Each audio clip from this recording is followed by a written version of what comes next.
Comme dans la discipline sportive, il a toujours été fair-play dans son combat politique.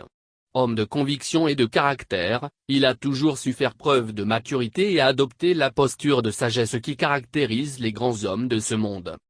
Du tatami du stade du 28 septembre à la salle d'entraînement de l'université Gamal Abdel Nasser, Ousmane Gawal a su investir dans sa nature franche et loyale, ainsi que dans son mérite, pour conquérir les universités françaises, américaines et canadiennes.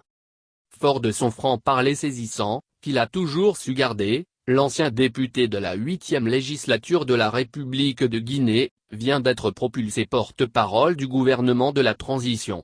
Ses capacités à mesurer la charge de ses responsabilités restent un atout pour mener à bien les idéaux de la transition. Dans cette nouvelle option, le ministre de l'Habitat et de l'Aménagement du Territoire, saura sans faille, mériter la confiance du Premier ministre Mohamed Beavogui et du président de la transition le colonel Mamadi Doumbouya. Ayant une connaissance approfondie des relations internationales mais aussi de notre pays, il saura avec certitude, tenir le langage juste et mesuré, pour dire avec pédagogie les perspectives d'une transition réussie, en faveur du peuple de Guinée.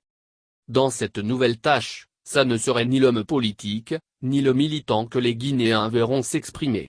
Ils découvriront plutôt le cadre honnête, qui s'assume avec un esprit de dépassement, qui, certes, grandira toujours la Guinée, dans l'apaisement de la transition, laquelle nous souhaitons réussir et espérons être la dernière en République de Guinée.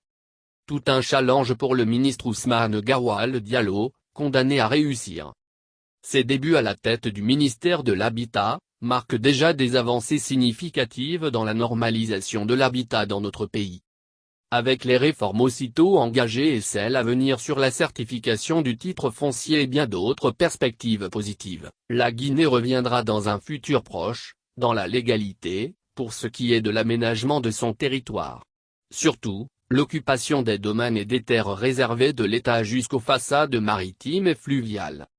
Que la chance du gagnant vous accompagne, monsieur le ministre.